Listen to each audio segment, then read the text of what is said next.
she didn't just get fouled, she got hit in the face, on the court, on camera, and the entire WNBA held its breath. When Caitlin Clark stepped into the league, doubters said she was soft, just hype, not built for this level. But one moment changed everything. The hit, the silence, and then the response. What happened next didn't just shut critics up, it set the tone for an entire season. Let's rewind and break down the night Caitlin Clark made a statement. The hate was loud, and it was everywhere. Before Caitlin Clark ever stepped onto a WNBA court, the noise was already deafening. Critics said she was overrated, a media creation, just another college star who'd crumble when the lights got real. Pundits warned she'd be exposed by the physicality of the pros. Social media, ruthless. Fans and even former players questioned if she belonged. But Clark wasn't new to pressure. She had heard it all before. In college gyms packed with fans chanting her name, and in arenas echoing with boos. Every level she climbed, someone tried to knock her back down, but she responded the only way she knew how, by letting her game do the talking. So when the WNBA draft came, expectations skyrocketed, but the whispers didn't go away. In fact, they got louder. The preseason was supposed to be a warm-up, a time to get acclimated. But for Clark, there would be no easing in, no grace period. Every dribble was under a microscope. And all of that tension came to a head in one unforgettable moment when Ryan Howard hit her in the face. It wasn't just contact, it was personal, and it triggered something bigger than anyone expected. A rivalry was brewing before tip-off. Ryan Howard wasn't just another defender. She was a former #1 pick, Rookie of the Year, and one of the league's rising stars. She wasn't known for drama, but when she smacked Clark in the face during a preseason game, it shocked everyone. The building froze. Was this intentional? The hit wasn't part of the play. It wasn't in rhythm. It felt targeted. The crowd didn't boo. It went silent. And in that pause, something shifted. Caitlin didn't flop or react. No wild gestures, no trash talk. She adjusted her headband, took a breath, and stepped right back into the play. That moment right there, that's when everyone watching realized this wasn't just another college phenom. Clark was built different. And yet, the message was loud. The Dream weren't welcoming her. They were testing her. Hard. Clark's height wasn't just a storyline, it was a target on her back. And Ryan Howard had just drawn the line. But what happened next wasn't just about revenge. It was about basketball. It was about proving that Clark didn't need to match violence with violence. All she needed was the ball. And with it, she'd send a louder message than any hit could ever deliver. Clark fires back the only way she knows, with buckets. Moments after the hit, with the entire arena still buzzing, Caitlin Clark did what she's always done best: hooped. She grabbed a defensive rebound and went coast to coast, slicing through defenders for a smooth layup. No celebration, no taunts, just business. The next possession? Her defender sagged under a screen. Big mistake. Clark let it fly from deep and nailed a cold-blooded three. Boom. That was her reply. Not with words, with buckets. The Fever were feeding off her energy. And when she threw a perfectly timed lob to Aaliyah Boston for an and-one finish, it was clear Clark wasn't just bouncing back. She was taking over. Atlanta had tried to rattle her, to set the tone physically, but it backfired. Instead of retreating, Clark rose. Shot after shot. Assist after assist. The crowd, once quiet, erupted with every move she made. This wasn't just about scoring, it was about control. The hit didn't break her focus, it sharpened it. And the Dream? They weren't facing the narrative version of Clark, they were facing the real one. The one who turns disrespect into dominance. This game was quickly becoming a statement, and Caitlin Clark was the one writing it. Every possession turned into a message. From that moment on, every time Caitlin Clark touched the ball, it felt electric. Atlanta had tried to set the tone, but Indiana was flipping the script. Clark was running the offense like a seasoned vet, not a second-year pro. She hit pin-down threes, she broke down defenders and found cutters with no-look passes. She controlled the pace. Every possession felt purposeful, and she wasn't alone. Her teammates were rallying around her. Aaliyah Boston was dominating the paint. Sophie Cunningham knocked down open shots. The Fever weren't just reacting, they were dictating. And Clark was the engine behind it all. Meanwhile, the Dream tried to push back. They hit tough shots, they leaned on Tahina Pau and Ryan Howard to create, but every time they made a run, Clark or someone else from Indiana answered. It was like chess, and Clark was always one move ahead. The intensity never dipped. The crowd stayed locked in. This wasn't just preseason anymore, it felt bigger, the kind of game that sets the tone for everything that follows. And it all stemmed from that one moment when Clark got hit and refused to flinch.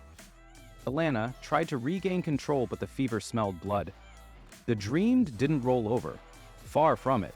They fired back with hard drives, off-ball action, and physical defense. Tahina Pau drained tough threes. Brianna Jones attacked the rim with brute force. And Ryan Howard, after that early hit, finally started heating up from deep. But here's the thing. No matter what Atlanta threw at them, Indiana didn't blink. Caitlin Clark kept her foot on the gas, reading the defense, punishing drop coverages, and finding gaps in the floor like a veteran quarterback. And the rest of the team? They followed her lead. Sophie Cunningham drilled a triple from the corner. Kelsey Mitchell danced into a mid-range jumper. Aaliyah Boston kept sealing her defender like it was textbook. Suddenly, Atlanta wasn't just fighting Clark, they were fighting momentum. And that's dangerous, because when a team starts playing with rhythm, confidence, and purpose, it becomes contagious. The Fever had it, the Dream didn't. Clark's presence wasn't just sparking points, it was elevating everyone. Indiana smelled blood. They didn't come for a warm-up, they came to make a point. And by halftime, that point was loud and clear. The Caitlin Clark era wasn't waiting to be accepted. It was kicking the door in. A full-court pass that silenced the doubters. Sometimes one play tells the whole story. In the third quarter, Clark grabbed a long rebound, looked up, and without hesitation fired a full-court dime that hit teammate Deanna Bonner perfectly in stride. Layup. Crowd explosion. That wasn't just a highlight, it was a statement. Her court vision, precision, and guts were on full display. And just like that, the narrative started to shift. She wasn't just a shooter. She wasn't overwhelmed, she was orchestrating.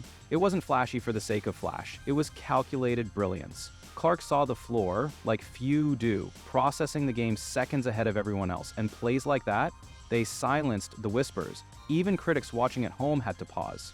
Because that pass, that single decision, showed poise, leadership, and confidence.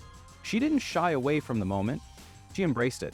And it wasn't just one play, it was part of a run where Indiana outscored Atlanta and pulled away with pure basketball execution. Every player on the floor moved like they believed. And Clark? She was at the center, unlocking the offense, fueling the tempo, and proving that control isn't about shouting, it's about seeing everything before it happens. When the spotlight shifted, someone else took fire. Caitlin Clark had stirred the fire, but in the fourth quarter, it was Lexi Hull who threw gasoline on it. What started with a simple pull-up jumper turned into a personal takeover. Hull hit a layup through contact, then came right back with a curling mid-range jumper. Next possession, same action, same result. She didn't call for the ball, she moved without it, trusted the system, and let her footwork and hustle do the damage. While Atlanta keyed in on Clark, Hull exploited every blind spot they left behind. Her teammates felt it. Her bench erupted. The building fed off her energy. In a game that had been full of tension and stares, Lexi Hull played with joy. Disciplined, sharp, and relentless joy. That's what made it lethal. It wasn't hero ball. It was rhythm, timing, and grit. And it came exactly when Indiana needed it most. With each bucket, the Dream's window shrank. The energy they started the game with was fading. And now, it wasn't just Clark they had to deal with. It was a Fever team running on full throttle. Lexi Hull didn't steal the spotlight. She earned it. And in doing so, she proved this team was deeper than hype. Atlanta's last push met a wall of focus. With the clock winding down, the Dream knew they had to make one final push. Haley Jones knocked down a corner three that trimmed the lead to just 2 possessions. It sparked a quick surge. Atlanta was pressing, crashing the boards, and doing everything they could to tilt momentum. But the Fever didn't flinch. They didn't get rattled. They responded with the same calm intensity that had carried them all game. No frantic plays, no panic, just execution. Caitlin Clark slowed the pace, managed the clock, and continued to read the floor with surgical precision. Every pass had purpose. Every possession mattered. Lexi Hall cut hard, Aaliyah Boston sealed strong, and the defense rotated like they'd been practicing for weeks. The Dream tried to trap Clark and force turnovers, but she kept slipping through, using her handle and vision to punish every gamble. That wall of focus? It was built possession by possession. By the time the final minute arrived, Indiana had squeezed the energy out of Atlanta's comeback. The Fever didn't win with flash, they won with control, and Clark's fingerprints were on every part of it. One hit sparked a season-defining shift. Looking back, it's easy to circle that moment when Ryan Howard hit Caitlin Clark in the face and think of it as a flashpoint. But it was more than that. It was a line in the sand. The second-year pro didn't just endure it, she used it. That hit shifted something. It brought the best out of Clark, sure, but it also galvanized the Fever. They stopped playing like a team trying to find their identity and started playing like a unit with something to prove, and it all stemmed from how Clark responded. She didn't talk back. She didn't flop. She didn't pout. She led. Quietly, ferociously.